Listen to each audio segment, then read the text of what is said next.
I gotta say, I'm not sure how well defended Castle Grayskull could really be if a dude with some face IBS and a skeleton man whose best idea of the day is to run the fart monster at the people is almost able to upturn the whole thing. It's wild. Welcome back to Privy. Privy is a podcast about bathrooms, recorded from my home bathroom. I'm your host, Hunter Hoover, and I love bathrooms. Welcome back, everyone. Thank you so much for being here. And happy May. At the point of this episode, and I'm going to be honest with you, I'm cracking it early. Get a little bit of liquid energy and quick, not a sponsor, but the folks at Agape Energy are doing amazing work because that mighty mango, the flavor is exactly the flavor of Arizona Mucho Mango Peach Tea or Mucho Mango Tea from back in the 2000s. You can't really get that flavor anymore. You still get the mango juice, but specifically the mango half and half tea. If you want that itch scratched with a little bit of caffeine boost, Agape Energy's Mighty Mango is for you. But this episode is brought to you by the hottest day of the year so far. And at the point of this episode's record, we are just a couple days into May. Now, full transparency, if you look at that and say, well, man, I'm listening to this not that long into May. Yes, I'm a bit ahead. I'm a bit behind on schedule. I like to usually have some things done ahead of time. Life's busy. And the kids are out doing baseball, which means there is surely going to be some porta potties in my future. Stay tuned. There was a Randy potty just very, very recently. Very good, very Randy potty. A baffling amount of Cheetos is what I would say. Sometimes you see a porta potty and you wonder, how did so many Cheetos come to be involved in the making of this situation? But here we are. But this episode is coming out after, so it's kind of like a hindsight type thing. But yesterday, May 2nd, 2026, 3 days ago at the point of this episode's release, was Free Comic Book Day. Kids, I hope you guys got your free comic books. I did not.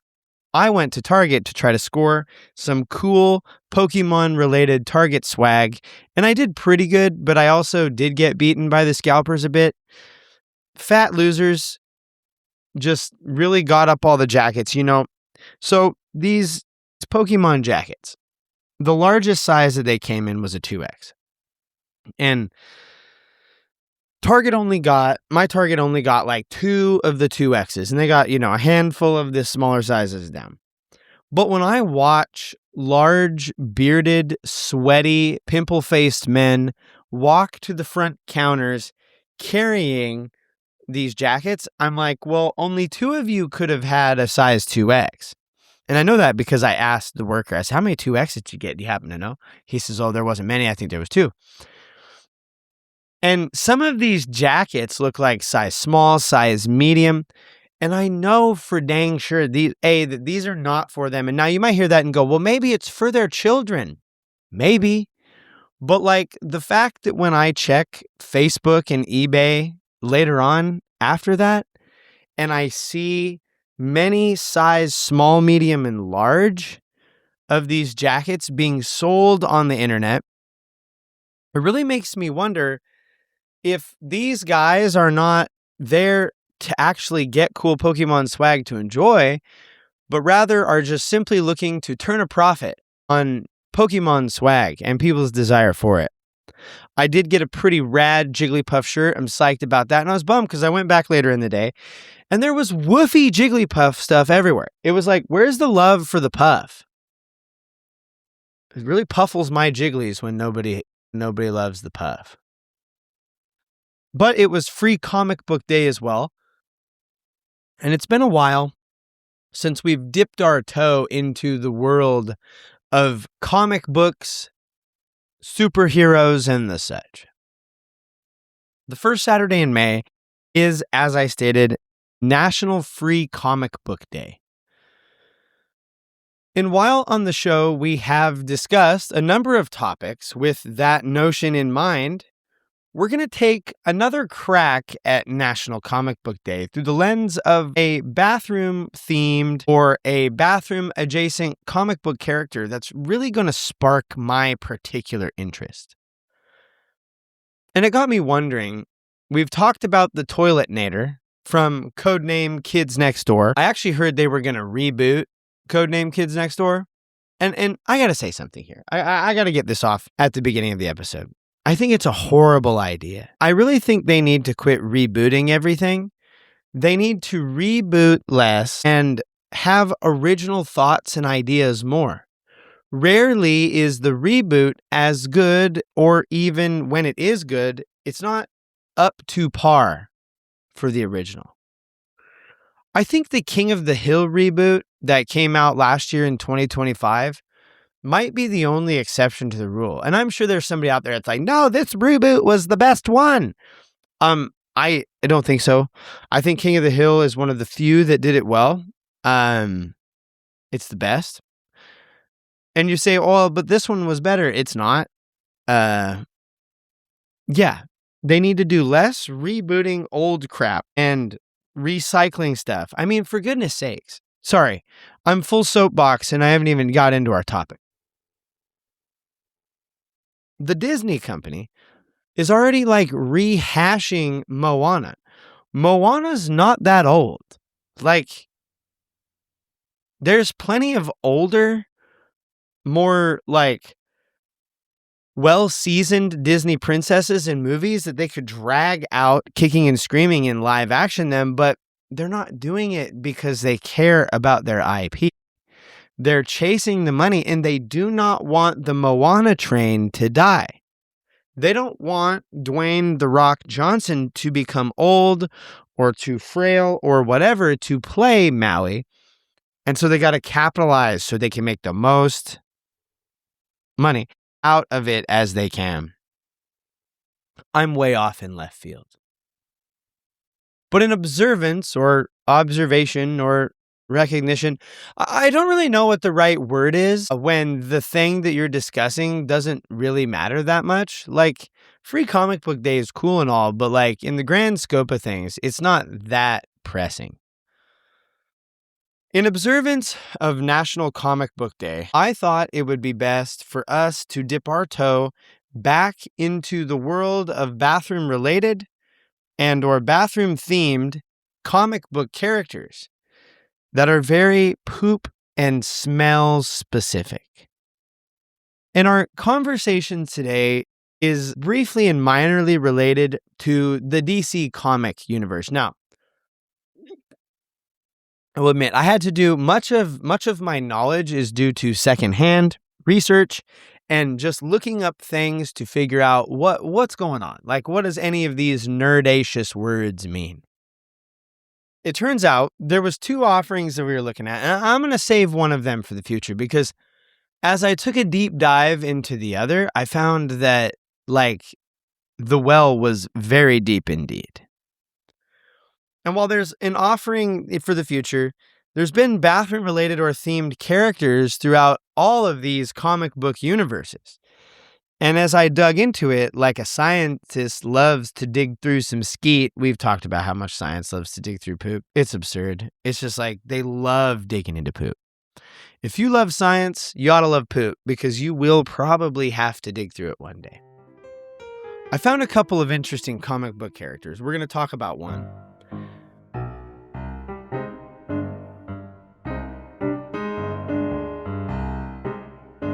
DC, and I had to dig into DC. So DC just stands for Detective Comics. And Detective Comics were named such because back in their earliest days, that's just exactly what it was. They were detective crime comics, comics about detectives, with the earliest of them being a crime-fighting millionaire named Batman who fights villains with it at night in a mask. DC, however, started out as the National Allied Publications and grew in notoriety as a comic book publisher when they published a work called New Fun, which was a large magazine collection of comic books and comic strips. It was special because it was the first time this much material had been compiled in one place. It was also one of the first time that businesses sold advertisements to be placed alongside comics in the comic book on the comic strips. I tried to look into what some of these ads were because I'll be honest, a lot of times when you hear ads and you hear comic books, you're like, I bet there was bathrooms and bathroom related things being advertised. But there was relatively few bathroom specific ads, much of them being for home appliances and cars and other like time-saving things. But that's enough about the brief history of DC Comics. It's not why we're here. Which again, the redundancy, because again, the C in DC stands for comics. It's a real ATM machine problem, or as I like to call it, the house that Superman and Batman built. DC is the house that Superman and Batman built. First up, I should note that out of the gate, I have technically told a lie. While DC did dip their thumb in this superhero pie, just really wank, just jamming the thumb right in there. DC did dip their thumb in this superhero pie. They are not the only publisher / company who has worked on and been a part of the franchise called Masters of the Universe. And Masters of the Universe, I have to say, is wholeheartedly an 80s thing. And as much as I did miss the hype on this in a big way, from what I've gathered, Masters of the Universe is a franchise or a comic book series and group of toys that was originally created by Mattel, which was a series of toys. Remember, they are a toy company. And then later picked up by a variety of popular comic book publishers for limited series and various print runs. Masters of the Universe characters are better identified as He-Man, She-Ra, or the highly memed Skeletor. We've all seen the Skeletor memes. The Until We Meet Again Skeletor running away, or the like the lofty knowledge Skeletor where he's dropping fat wisdom. Yeah, Skeletor is great.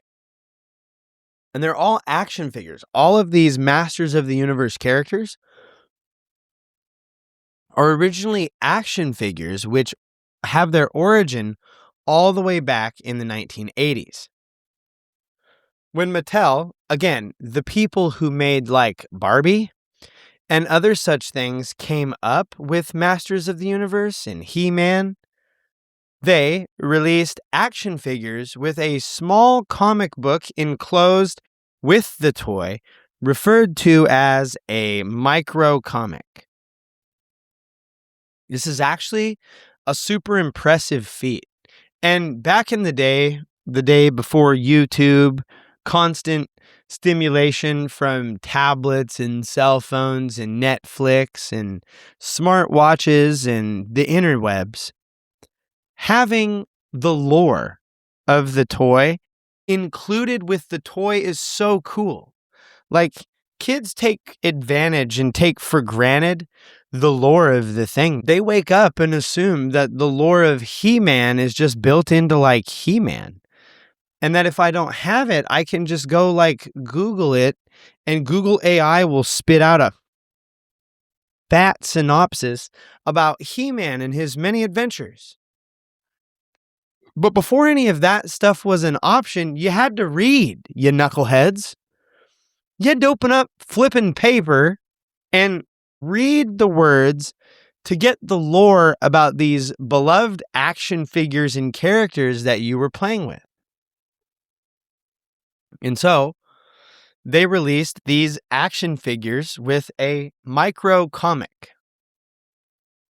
Through these micro comics and the accompanying action figures, Mattel told a story.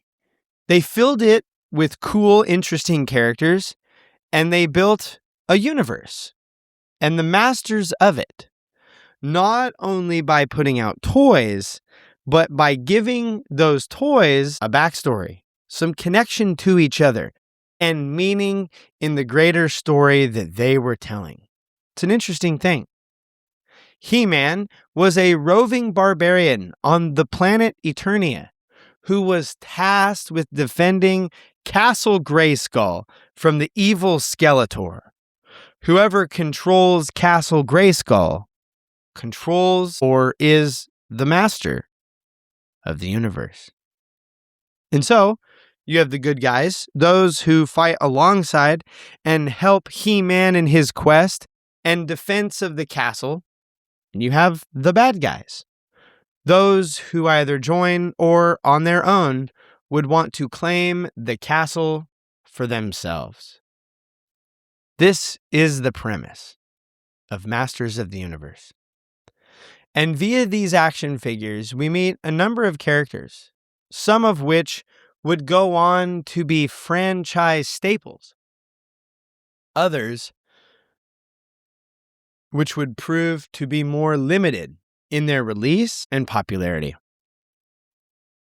One such villain in Masters of the Universe is a character known as Stinkor.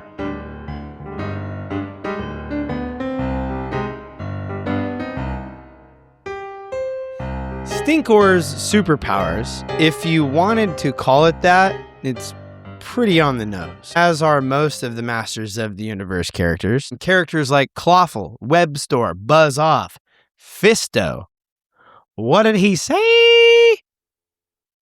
But Stinkor is a skunk-looking humanoid. I think I saw one of those roaming in the neighborhood the other day. There was a rainbow ring-tailed thing putzing around the city park, and I just, you're a grown adult. Like, I don't care what you think you are, but take the rainbow raccoon tail off. That's it. Like, you can, again, an adult ought not, and that's all I'm saying. Every adult has things that they cannot do, that they might at times want to do. Part of being an adult is knowing that you can't do it. That's what I'm going to say about that. No rainbow ring-tailed adults. But Stinkor is this, like, skunk-looking humanoid thing with a weird mask, and he, or it, is said to have super stink powers. And while Stinkor's stink blasts appear in the pictures that I have seen, have the stink coming out of the horns that are kind of on the top of his head, it's in contrast to my role as Stinkor, wherein the stink blasts come out of my bottom. I've eaten a lot of taco meat this week. I kind of had tacos for dinner last Sunday, and then I had tacos for dinner Tuesday, and then I had like taco leftovers Wednesday, and then it was Cinco de Mayo tacos at church today on Sunday. And my fart constitution has been a bit randy. Yeah. But these pictures show the stink coming out of his horns, and Stinkor is known and is called the evil master of odors. Nice. That's my nickname yeah. You know what? I consistently have a lot of gas, specifically about an hour to 2 hours after I eat my fat salad for lunch. He is a race of creatures called the Pelesians. His given name, his Christian name, if you will, was, if you could believe it, not Stinkor. You know, his mama didn't name him that. That wasn't his mama's name for him. Rather, his Christian name. The name his mama gave him was Oedipus. Get it? Like odor. Like, get it? In his description, It states that Stinkor literally, quote, reeks of evil. It's actually great because the character's design has him wearing a gas mask to defend against his own stink. It's kind of like on the morning after every time I ate tacos every day this week. I eat and then I'm on the elliptical. And the thing about it is, like, there's always this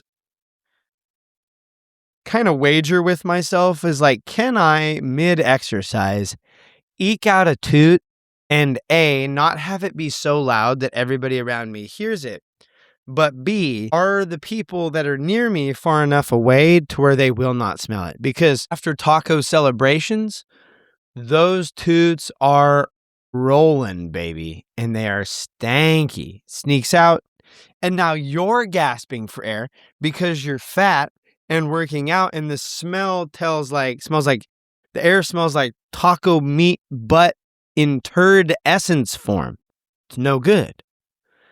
Stinkor gets it. He understands, and he has the struggle with the plight of the everyman. Your stink stinks.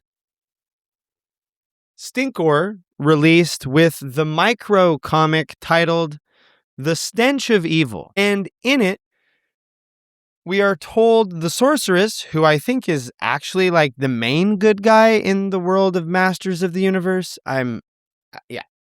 It's like she hired He-Man to do all the defending. I don't know. But she, the princess sorceress lady, and a character called Mossman are out enjoying nature as one is wont to do. And Skeletor is nearby, and he sees them being happy. And that won't do for Skeletor because he's just got to ruin some crap. So Skeletor goes and gets his friend Stinkor and asks him to roll up into the forest with his rank beefers. And when he does so, all the animals leave, and Stinkor actually got a little rise out of it. So he decided to fart poison a nearby village as well. A bunch of the heroes of the He-Man universe, they can't do anything about Stinkor and his very bad stink because his stanky grunt clown paralyzes them. He fart juiced so bad out of his face hole that they can't even move. It's crazy.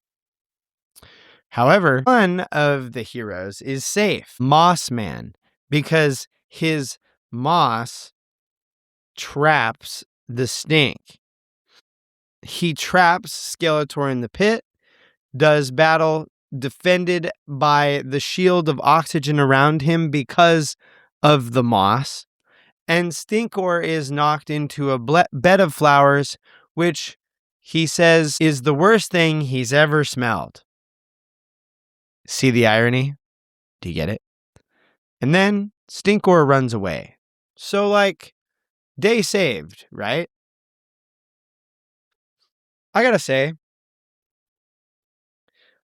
I'm not sure how well defended Castle Grayskull could really be if a dude with some face IBS and a skeleton man whose best idea of the day is to run the fart monster at the people is almost able to upturn the whole thing. It's wild.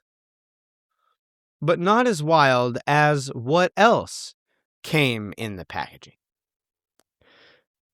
In the packaging of Mattel's original release of Stinkor and the Forces of Evil, or Evil Forces of Nature, or whatever the heck, the Stench of Evil, you had one other thing packaged in. Or you should have been, but you didn't have any context for how to deal with it. Packaging on the box for Stinkor reads, product has real smell. ... It's fun. That's exactly how it reads. Product has real smell. It's fun. Couple of things to note here. First, normally, when something's fun, I don't need to be told that it is fun. I just find it to be fun as I enjoy it. to me, this is kind of a cry for help. No, it's fun, really. Please believe us about how fun it is and buy the smell-infused action figure we have created. The other trouble is, the character isn't cinnamon apple pie or citrus breeze innator, like cinnamon apple pie woman or a citrus breeze innator man. It's friggin' rank beef fart smell. Everyone until they choke and die Stinkor smell. Come on, kids. Get a big huff of our stinky Stinkor plastic from the 1980s. Surely, sniffing this plastic won't have any downstream consequences. One day, there's going to be some strange link between some adult characteristics and kids who sniffed Stinkor when they were 9. What are you doing? Oh, I'm sniffing my Stinkor to see if he stinks. And what's troubling is that fun that they tried to convince everyone of seemed to have been less fun than they let on, because they have made some Stinkor merch since then. And as far as my research extends, other than the first batch, the Stinkors remain pretty mellow, meaning that they didn't do the smell thing. That is, of course, until 2018. At the summer convention exclusive Stinkor Funko Pop that is just labeled as scented. At least Funko didn't try to gaslight me about it being fun or not. Reports claim that the smell was not butt reek smell. Those who have huffed the Stinkor report that it has a patchouli, earthy smell. For those who do not know what patchouli is, patchouli, or patchouli, I would love to enlighten you. It is an Asian herb that is very similar to mint and is known for its strong, earthy smell, or as Mattel in the 1980s and Funko Pop in the late 2010s interpreted, butt reek. Patchouli's the smell that all the hipster free earth tree huggers run around rubbing in their beards and mustaches. It kind of smells like a stinky old man who slept in a dirty sleeping bag. That is what they made Stinkor smell like. And maybe there's a lesson in there for all the musky hipsters walking around. You smell like an 80s comic book inspired figure skunk man hybrid guy stink machine. But before Stinkor was adapted into his reek-filled chunk of plastic, he was but one of the rejected ideas. When He-Man was finally received well, it made enough money for Mattel to deem it worth keeping around. They decided to make a new show called She-Ra, Princess of Power. And as they pitched the new show, they needed some new characters to help round out the cast. He-Man, of course, Princess Lady and the gang. And they were pitching it a very specific skunk-themed, fart-stink-themed man was involved. When Stinkor was presented to the staff and Filmation who would make the show, he was pitched as a member of the evil horde. However, it turns out Stinkor stunk too hard, that no one wanted him in their show. What's dumb is they actually thought Stinkor was funny. When the description was read about Stinkor, they laughed because Stinkor was essentially a walking fart joke. But at the time, they vowed to never put Stinkor in any script. Barred for life. But the series sequel, He-Ro, Son of He-Man, and the Masters of the Universe, does contain a character named Odar, whose superpower is spraying a very bad stink in order to knock out his enemies, and has a similar description. They never made the show, and by extension, Stinkor, never made it onto screen. In time, Stinkor would make it to the animated portrayals of Masters of the Universe. In 2002, Stinkor made his debut cartoon in an episode called The Sweet Smell of Victory. In it, a white, furry creature named Oedipus. Where have we heard that name before? Reveals he is there to steal potions. And even in the cartoon, he wants to use his very good stink powers to join the evil warriors, and Skeletor will not let him. One difference in this form of Stinkor's beginnings was he can't even stand his own smell.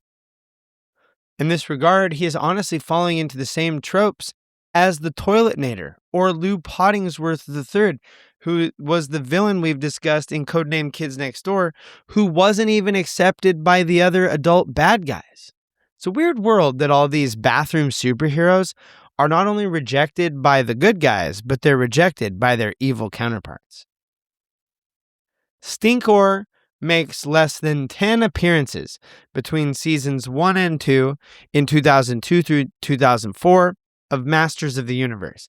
He pops up again in a comic book called Dream Halloween, and is last seen in a web series turned Netflix animated series called Masters of the Universe Revelation.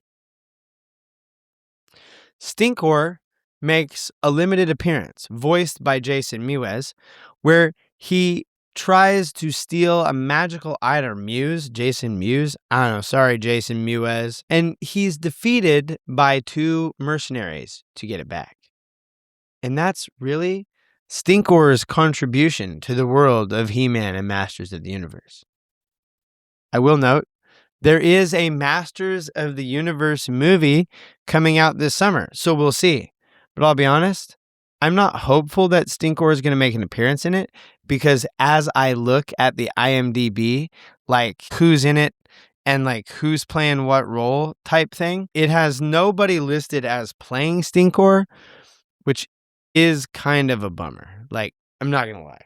I really was looking forward to Stinkor being on the big screen, but you know. Well, this was in recognition of National Free Comic Book Day. And the only comics we really talked about were the ones that came packaged with the vintage Stinkor stink. What a world. And while Stinkor never appeared in a DC Comics version of Masters of the Universe, I think it's because few have had the courage to pull a Stinkor. Make something weird that's almost too niche, but it never backs down in that charge. Here on Privy, this act of producing something weird and taking ownership of it is called owning your stink, which we, as Stinkor, did proudly do.